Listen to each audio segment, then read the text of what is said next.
Hi, and welcome to AXSChat. We're delighted to have Lolly Daskal with us today. Lolly is a thought leader and a really influential person on social media, particularly talking about leadership and great issues that really touch the heart of what we're doing. I know that we're all fans here of your work. You're CEO of Lead From Within. Can you tell us a little bit about your story and how you came to work in the space that you work in now? Absolutely. So as we know, some people are born and they know exactly what they want to do in life. And then some people, they fall upon it. It's like life happens and then they say, wow, this is what I need to be doing.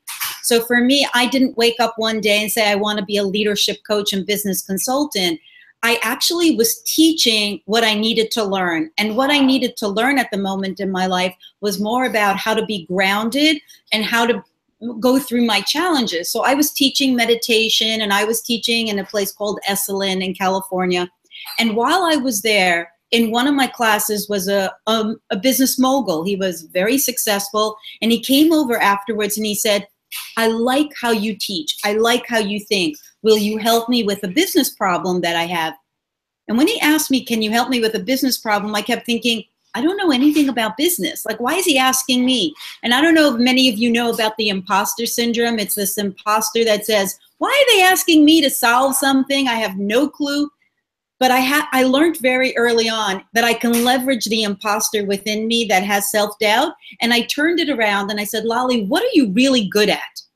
Well, I'm really good at asking questions. So all I did for the next 2 hours with this individual was ask him questions about his business. At the end of the 2 hours is, you're hired. You're my business coach. You're my leadership coach. I like the way you think. And frankly, I wasn't thinking anything. All I was doing was asking questions and doing reflective listening, meaning he was saying something and I said, oh, you mean this is what this is what you mean? And I have known this man for over 35 years. I work with him. And he was the first mentor, advocate, client that has introduced me in all these 3 decades to other businessmen and women around the world. Why? Because there's a big difference. I learned to navigate through his problem and not fix his problem. And that's what has given me sustainability for 3 decades of being in my business.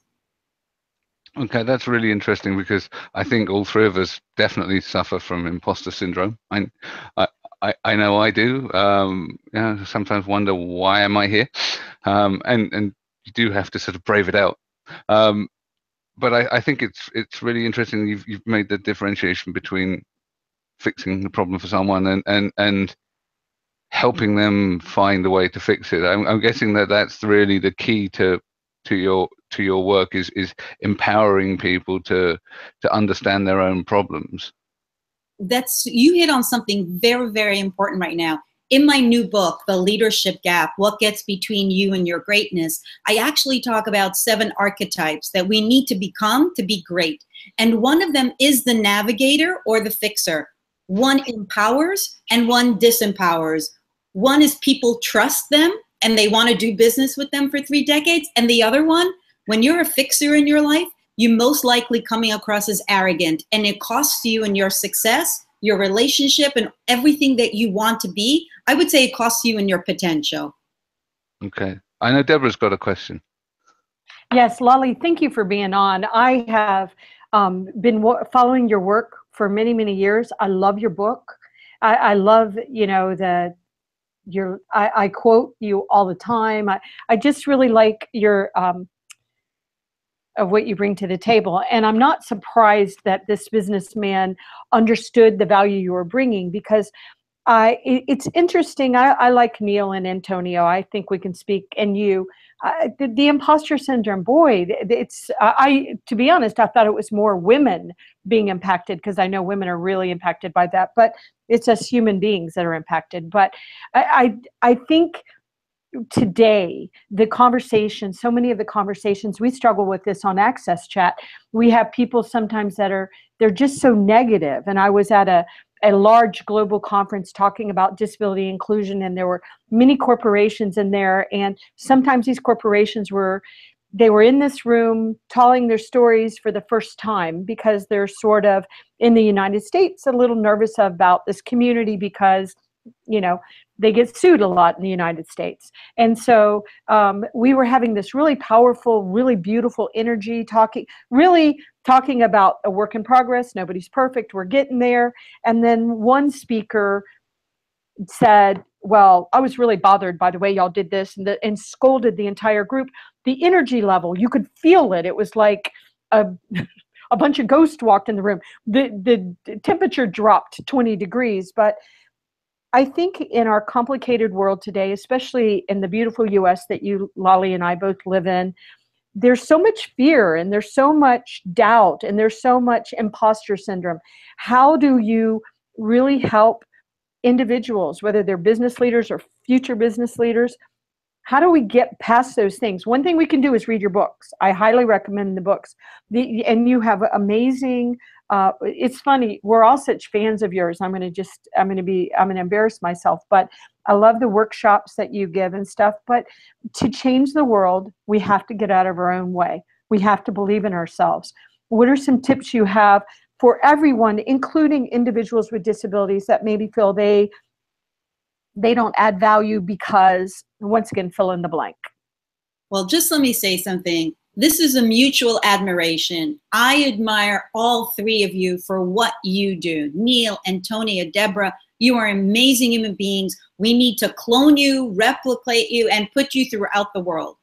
One thing I want to clarify, I coach at a global level. I coach at a very high level, and I also coach, I do passion projects. So I'm working with the highest and I'm working with the neediest. And this is what I have found in my research. 99%, this is a big number, 99% of individuals who want to create an impact in the world and want to make a difference in the world suffer from the imposter syndrome. If someone says they do not suffer from it, most likely they're telling a lie. That is as blatant as I can be. And I know because I coach the 1%, he's one of my clients, and one of the things that he suffers from, he has no empathy. I have to teach him how to have empathy. All of us have self-doubt. All of us want to be perfect. All of us are driven. All of us want to make an impact. So if that is true for all of us, if that's the groundwork, that it's true for all of us, what do we do? The reason why my book is so important is that I read a book a day. I don't know if you know this. No. Every single book that I read, anything on psychology, philosophy, everything that is out there new and current, really doesn't allow you to embrace your weaknesses. It doesn't allow you to own your weaknesses. But I believe what you don't own ends up owning you. Oh. And so I'm a big advocate of leveraging your weakness. If you have self-doubt, have awareness about it, now what do we do about it, right? Now that we all have it, all four of us, and every single person that exists that is listening to this, we're all in this together, what do we do? So in my book, I go through a couple of things, but I'll give you two of them today that will make a big difference. Number one is the driver for the imposter syndrome is that we're busy comparing ourselves to others. If we're constantly looking over our shoulder, look what Deborah's doing, look what Antonia is doing, look what Neil is doing, I want to do that too, we will never measure up because we're all different people and we're all here to do something different. We have our own purpose, right? And we have our own potential. So in order to leverage the imposter within that, I have a ritual that I started 27 years ago that I still do every day because guess what? As I announced, I have self-doubt, right? Sometimes I'm sitting in a boardroom with 10 men, I'm the only woman, and I go, what am I doing here? And so I go, Lolly, leverage the self-doubt, leverage the imposter. And the question that I ask myself every single evening, it sounds like this. What can I do today that was better than yesterday? And what could I do today that is better tomorrow? And by doing this question, this one question, what can I do today better than yesterday? What could I do today better than tomorrow? I'm not looking outward. I'm not looking externally what everybody else is doing. The only thing I'm doing is measuring my own success, my own level of comfort, my own master of skills, who I am and what I'm all about. What we know is what we measure gets done, and I'm measuring myself. So that's number one. So stop comparing yourself to others. Go inside. Lead from within. Number 2, and this is very short. If you're planning to be perfect, you're planning to fail. There is no such thing as perfect. It doesn't exist, and it doesn't allow us to be human. And I just want to add one more thing. I mentioned that I read a book a day. The reason I read a book a day is because I want to be today smarter than I was yesterday. So think of little rituals that you can do. Read blog posts, join this chat. You have 3 amazing human beings that you can learn from weekly. Do something every day, every week to master your skills. So I've given you 3 really important ways to leverage the imposter within. Very powerful, very powerful. And I definitely recommend the book because, as you said, 99.9 probably % of us. And I just think empowering each other to be their best is so important. And I know that some of the work that we're doing on AXSChat, the community has been very surprised at the success of it. And they've said, we don't understand. You came out of nowhere. How did this happen? But I think really being authentic. And I think that's what you're all about, Lolly. It's about being authentic. And you can't always be looking over your shoulder because then the ego's in place. And I want to say one more comment and then give it over to Antonio. I was in a meeting last week in New York City, and I was meeting with a very prominent CEO and his team. And in our community of inclusion of people with disabilities, we often are saying, we got to get the CEOs in the room. But the problem is you can't get the CEOs in the room until you have something to talk about that they understand, that they understand that why they need it. I mean, there's stuff we have to do. So sitting in this meeting, I was with the CEO. He was so excited and fired up about what this brand is going to do and all these other brands. And all I could think was, in between, I was listening, but I just kept meditating and feeling so grateful and so thankful. And it's like, thank you for letting me be here. Thank you to myself, to the universe. And I think remembering to be grateful when we are at the table also is something that I'm learning. Beautiful. So beautiful. One thing I want to say is when we go to our ego, I created something many years ago. It means edging greatness out. So yes, if you want greatness, don't come from an ego. Be grateful and be authentic. Brilliant, Deborah. Very brilliant. Thank you, Lolly. Antonio, I know you want to talk to Lolly. Thank you, Deborah. So in a very subtle way, you have mentioned about the importance of learning every day, of developing ourselves, and try to be better. What do you see that curiosity as an important role in the way how we discover the world? But you mentioned in the beginning that you are also doing some work with meditation. So let's look at trying to learn and improve and consume information that is out there, and then the other side, meditating, knowing ourselves. Where is the balance between the two? What a great question. I'm so happy you asked that because many people ask the same question, not only to me, but to themselves. How can you balance all the things that you have to do and yet go inward, right? How do you have external and internal? And I don't believe in balance. Again, it's like I don't believe in being perfect. I believe in integration. We have to learn how to integrate what is going on in our lives. So I live a very busy life. I work with clients all day. I'm always on a plane, a train, a car, or on the phone.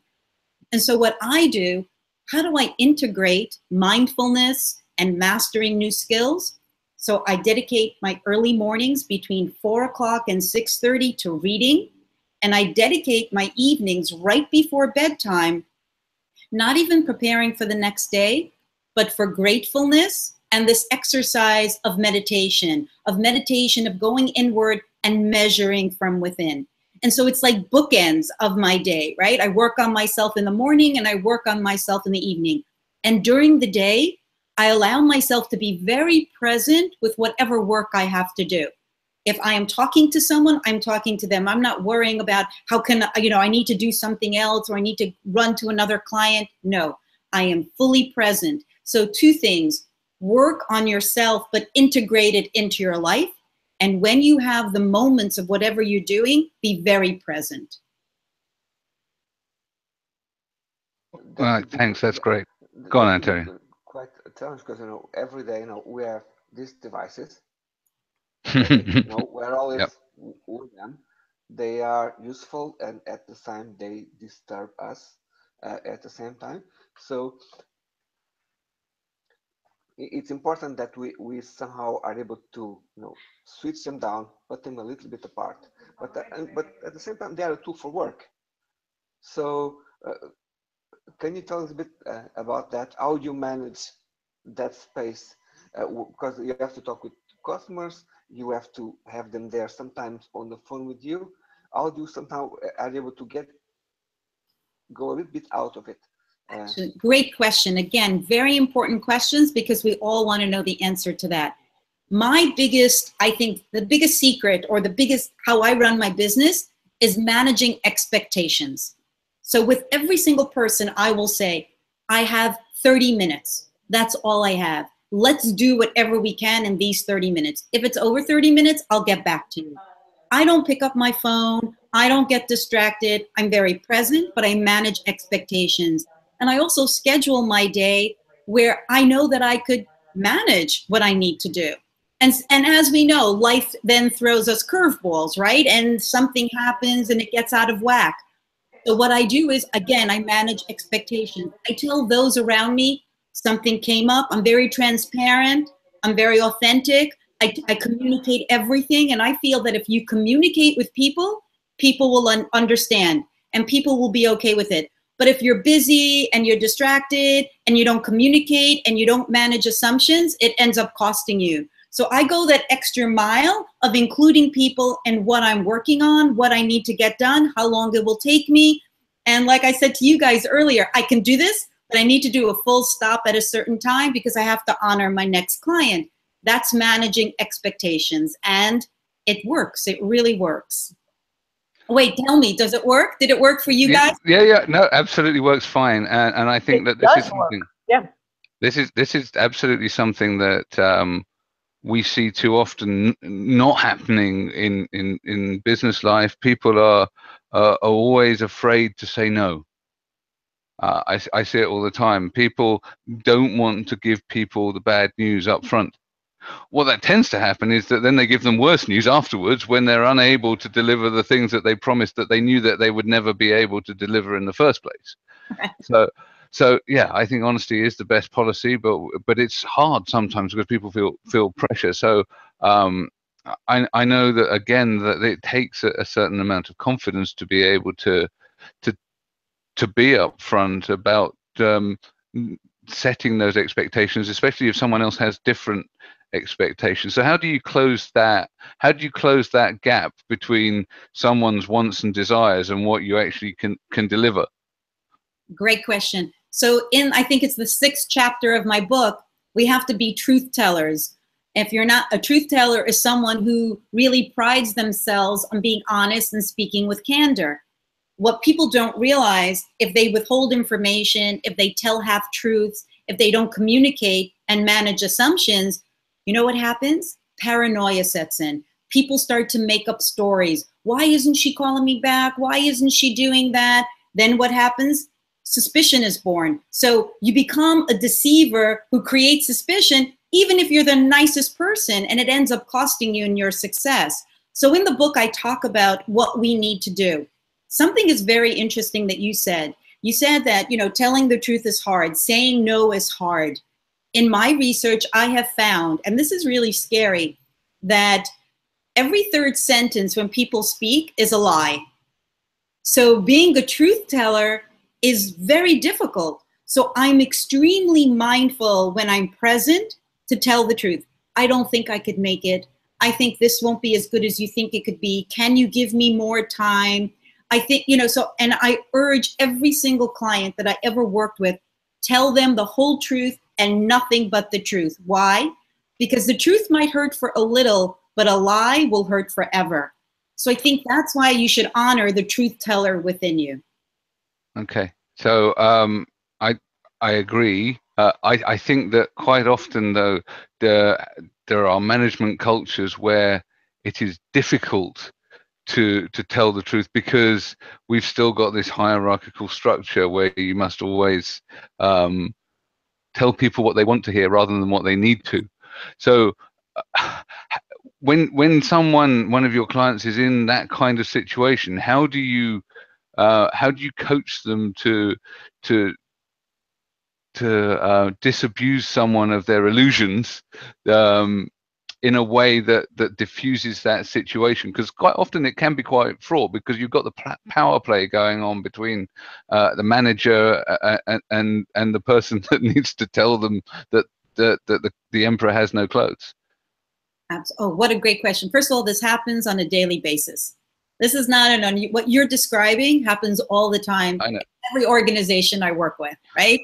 It's like, I just saw something the other day. I was in an organization where the leader gets up and says, we need to be honest, and it's one of our values, candor. And then someone asked 2 seconds later, okay, we want to demonstrate that value, but you have us working in silos. We don't work with each other. You don't allow us to communicate with each other. What can we do in order to be honest? And guess what that CEO did? He didn't even answer him. He moved on and said, anybody else have another question? And I was sitting in the audience. I was sitting there at this town hall, and I'm thinking, we're in trouble, right? So I went over afterwards to this individual and I said, kudos to you, congratulations, because you came forward, what I call the hero. The hero is someone who's courageous in an environment where most people would be a bystander because they're fearful. And I said, kudos to you. So the thing that I'm not big into poking the bear. I'm not big on, you don't run a culture that you said is candor and you don't live up to your values. That's not how I coach. What I did is I said to him, why don't you invite yourself to sit down with your team? Why don't you lead from within? Why don't you start the example of what it's like to break down a silo? Stop waiting for your CEO to get it right, because he has no clue at this point, sorry. But the thing is, you have to lead by example. What would it mean for you to have having lunch with another team? What would it mean to break down the walls? And he got so empowered from having an action to take instead of thinking, I'll never do anything. He was like, Monday morning, we'll have this lunch. And he's like, we'll talk to each other. We will break down the silos, even though the culture has created it. I think that's very, very powerful, Lolly, and very wise. And I will just say that as I was in corporate America for many, many years in the banking industry, and then I started my own company. And I also am, we all have our stories, and I'm a girl from the South. And who am I? But it's, that's my imposter syndrome. And so what I tried to do for years, I wanted people to be happy. I grew up, I learned so much growing up by a very troubled childhood. I'll just say it like that.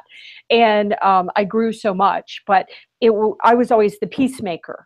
And so what happened was I wouldn't tell the truth all the way. I would try to tell it in a way so that nobody would get hurt.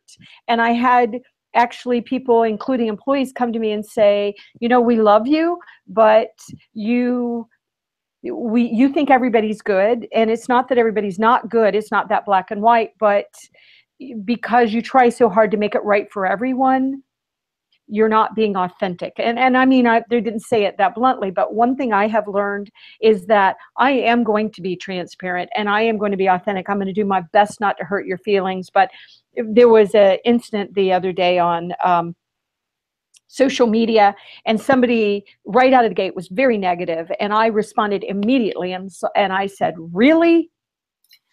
Did their name, really?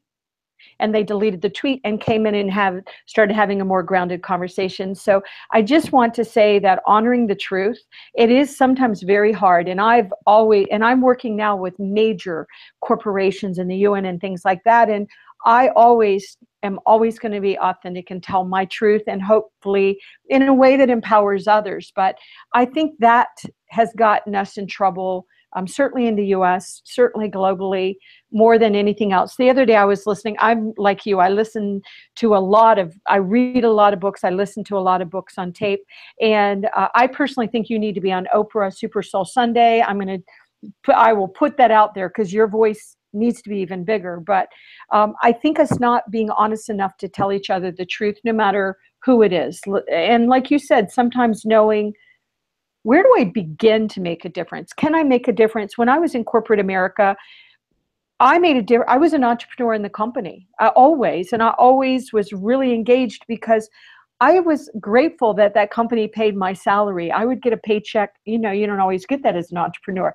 So I loved it. But I think really being authentic with each other and being brave enough to tell the truth. And I think that's one reason why AXSChat has been so successful. We try to get our egos out of the way and tell the truth and really honor each other, which is why, once again, we were so honored to have you on. But I know that we're almost out of time, so I want to be very mindful of your time. But and Antonio has a question, so let me turn the mic back over to him. No, I think it's a very simple one. But I think it's trying to. Why do you think that sometimes leaders need to give away the stage to somebody else? Okay. Elaborate. What do you mean by that? Sometimes we are in conversation, and even in our own Twitter chat, we have guests, we have participants, and sometimes it's good that we step in and we're able to support them in our efforts. Is to empower them instead of being the attention on us. No, is to give them, passing that power and that engagement to them as a way to recognize their efforts, and at the same time, no, we are here for you. How important is this in leadership? Oh, it's, first of all, if you're a leader and you have no followers, you're not a leader, right? So one of the things about being a leader is, how can I serve you? And when it means how can I serve you, that means appreciating you, valuing you, honoring you, seeing the efforts that you do. Because if you don't, most likely people will either leave you, people won't be loyal to you. And so I think it's very, very important.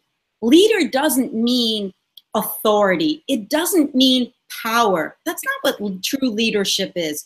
True leadership is, I am here to make you better than you think you can even be. And that means valuing people and really appreciating them. So I think it's very, very important.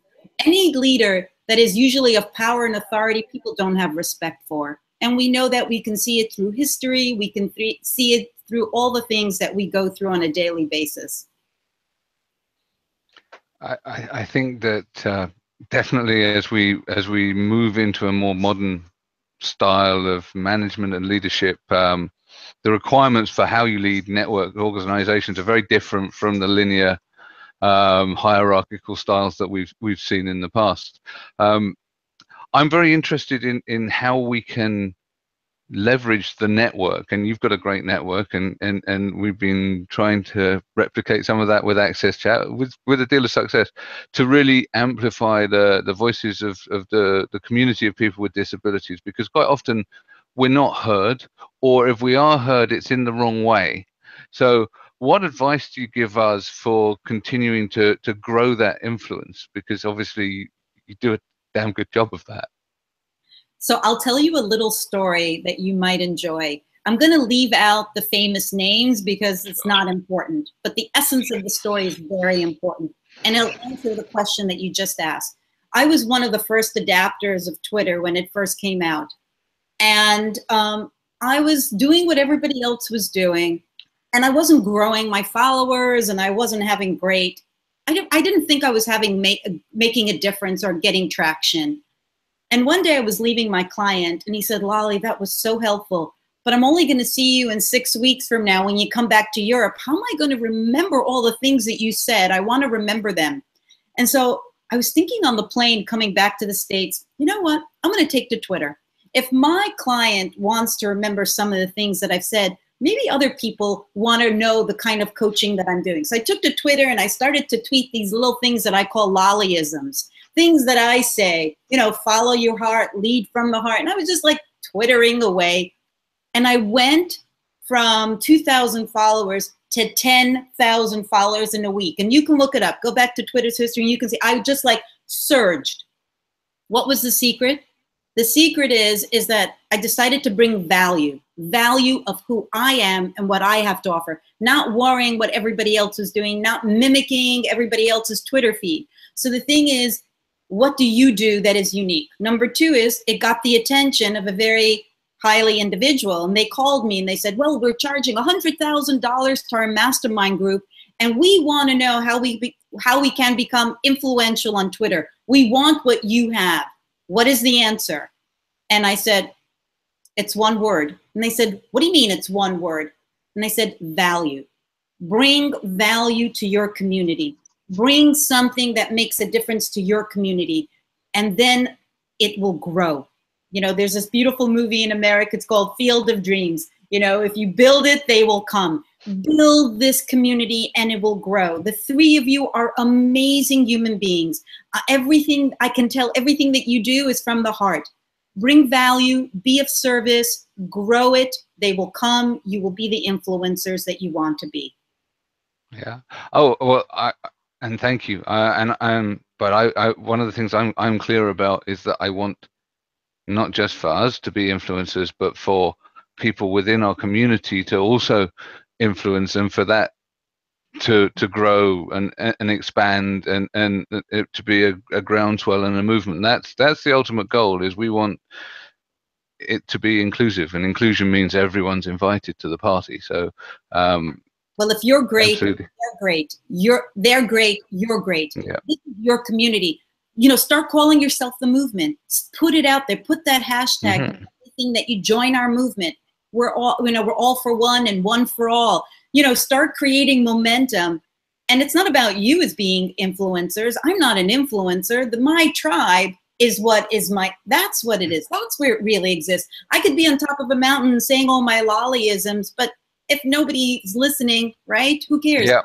The three of you are influential, that are creating a community of influencers, and together you will impact the world. That I know for sure. Yeah. No, I agree. I just want to empower everyone to feel part of it. Thank you very much. I know that you're short on time, as we've discussed. So thank you very much, Lolly Daskal. It's been Daskal. I'm getting tongue-tied. That's my dyslexia for you. I mucked it up right at the end. Right, cut. Thank you very much. It's been a pleasure talking with you. Thank you. Thank you, Lolly. Thank you. Lolly, thank you for your work. You're touching a lot of lives. Thank you. Thank you. Thank you.